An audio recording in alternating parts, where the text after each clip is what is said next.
الحمدللہ رب العالمین الصلاۃ والسلام علی رسول الکریم وبعد۔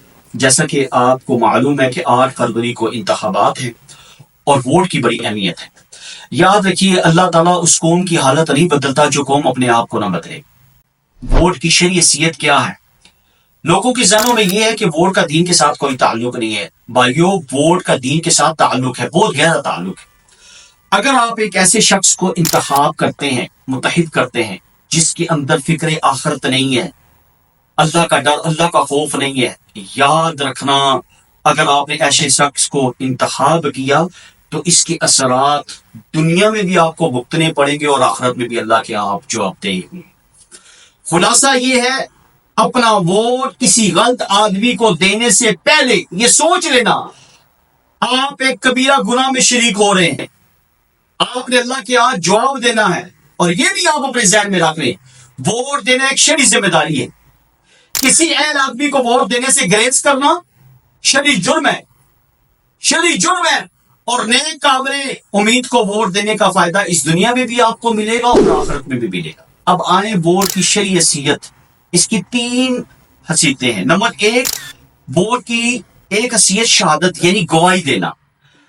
آپ جس کو ووٹ دے رہے ہیں، آپ گواہی دے رہے ہیں اس کی ایمانت کی کہ یہ ایمانت دار ہے، دیانت دار ہے، گواہی دے رہے ہیں۔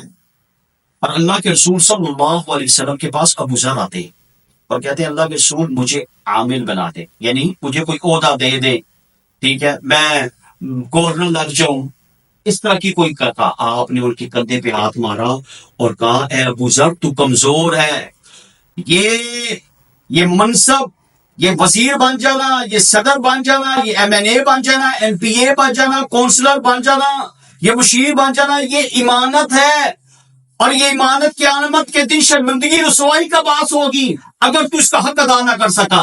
اے ابو ذر، تو نے اللہ کے بھی حقوق ادا کرنے، لوگوں کے بھی حقوق ادا کرنے، یہ ذمہ داری ہے میرے بھائیوں۔ اور دوسری حیثیت کیا ہے؟ سفارش کی ہے، یعنی ووٹ دینے والا امیدوار کے حق میں سفارش کرتا ہے کہ یہ اس کا اہل ہے کہ میں سفارش۔ آج سوشل میڈیا پہ آپ دیکھ لیں، لوگ ایک دوسرے کی سفارش کر رہے ہیں، ہاں یار اس کو دے دو ووٹ، یہ ہمارے خاندان کا ہے، ہمارے قبیلے کا ہے، ہماری قوم سے ہے، ہمارا دوست ہے، ہمارا بیلی ہے۔ غلط لوگوں کی سفارش کی جا رہی ہے۔ میں آپ کو منع نہیں کرتا سفارش کریں، لیکن اچھے بندے کی کریں۔ اللہ کے رسول نے فرمایا اچھے کام کی سفارش کرو، اللہ تمہیں اس میں اجر عطا فرمائے گا۔ اللہ کے رسول کے سامنے ایک کیس آتا ہے، ایک عورت اچھے گھرانے کی، بڑے منصب والے، بڑے خاندان کی عورت چوری کرتی ہے۔ لوگوں نے کہا کون جا کے اللہ کے رسول کے پاس جا کے سفارش کرے؟ اسامہ بن زید کو منتخب کیا گیا۔ وہ اللہ کے رسول کے پاس جاتے ہیں اور کہتے ہیں اللہ کے رسول یہ بڑے خاندان کی عورت ہے، اگر اس کے ہاتھ کاٹنے کا حکم آپ نے دے دیا تو بڑی بدنامی ہوگی، آپ رفع دفع کر لیں۔ اللہ اکبر! دیکھیے اللہ کے رسول نے کیا فرمایا۔ آپ نے فرمایا اسامہ اللہ کی حدوں میں سے تو سفارش کرتا ہے۔ پہلے قومیں، پہلے امتیں اسی وجہ سے تباہ ہوئی ہے کہ جب ان کا کوئی بڑا آدمی، جب ان کا کوئی شریف آدمی چوری کرتا تو اس کو معاف فرما دیتے، جب کوئی کمزور کرتا تو اس کے ہاتھ کاٹ دیتے ہیں۔ اے اسامہ، اللہ کی قسم اگر محمد کی بیٹی فاطمہ بھی ہوتی تو اللہ کے رسول کے ہاتھ کاٹنے کا حکم دیتے۔ اللہ اکبر کبیرہ۔ تو میرے بھائیوں، اور تیسری بات، تیسری سری حیثیت کیا ہے؟ آپ وکیل بناتے ہیں اس کو، جس کو آپ ووٹ دے رہے ہیں وہ آپ کا وکیل ہے۔ اور دیکھیں آپ کا یہ وکیل آپ کے دکھ درد میں ساتھ ہوتا ہے، آپ کے معاملات میں آپ کے ساتھ ہوتا ہے۔ یہ جو آپ منتخب کر رہے ہیں یہ آپ کے ساتھ چلنے والا ہے، آپ کے خوشیوں میں، آپ کے غم میں۔ آپ نے اس کو وکیل تو بنا لیا، ووٹ دے دی، تو کیا یہ آپ اس چیز کا اہل ہے؟ اور آخر میں جو اپنی کارنل میٹنگ میں MNA MPA منتخب ہونے کے لیے، اس منصب کے لیے جدوجہد کر رہے ہیں، وزیر مشیر ہو جائیں، جو بھی ہو جائیں، ان سے صرف یہ عرض کرتا ہوں کہ اللہ نے آپ کے اوپر ایک امانت رکھی ہے۔ اللہ قرآن میں کہا انا عرضنا الامانۃ علی السماوات والارض والجبال فابین ان یحملنها واشفقن منها وحمل الانسان انه كان ظلوما جهولا۔ ہم نے اپنی امانت کو آسمانوں پہاڑوں پر پیش کیا، سب نے اس کو اٹھانے سے انکار کر دیا۔ امانت کو معمولی مت سمجھو، پہاڑوں نے بھی انکار کیا، اللہ اکبر، زمین نے بھی انکار کیا، مگر انسان نے اٹھا لیا کیونکہ وہ بڑا جاہل ہے۔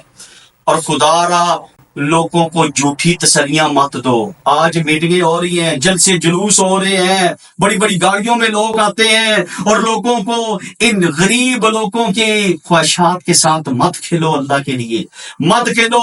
اللہ کے رسول نے فرمایا یاد رکھ لینا, جو آج میٹنگیں کی جا رہی ہیں, آج لوگوں کو خواب دکھائے جا رہے ہیں, ان سے وعدے کیے جا رہے ہیں, یاد رکھ لینا, اس حدیث کو یاد رکھ لینا. اللہ کے رسول نے فرمایا جس میں اربع من کن فیہ کان منافقا, جس میں 4 چیزیں ہوں گی وہ منافق ہوگا.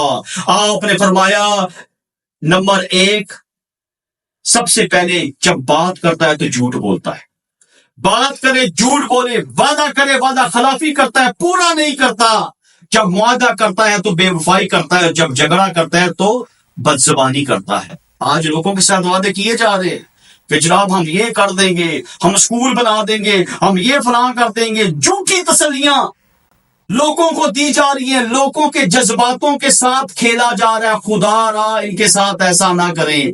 اللہ کی قسم یہ منصب تیرے ساتھ قبر میں نہیں جائے گا, یہ تیرا مال دولت, یہ بڑی بڑی گاڑیاں, یہ بڑے بڑے, یہ تیرے ساتھ نہیں جائیں گے. تو چھوٹی سی قبر میں جائے گا, اکیلا جائے گا, یہ منصب تیرے ساتھ نہیں جائے گا.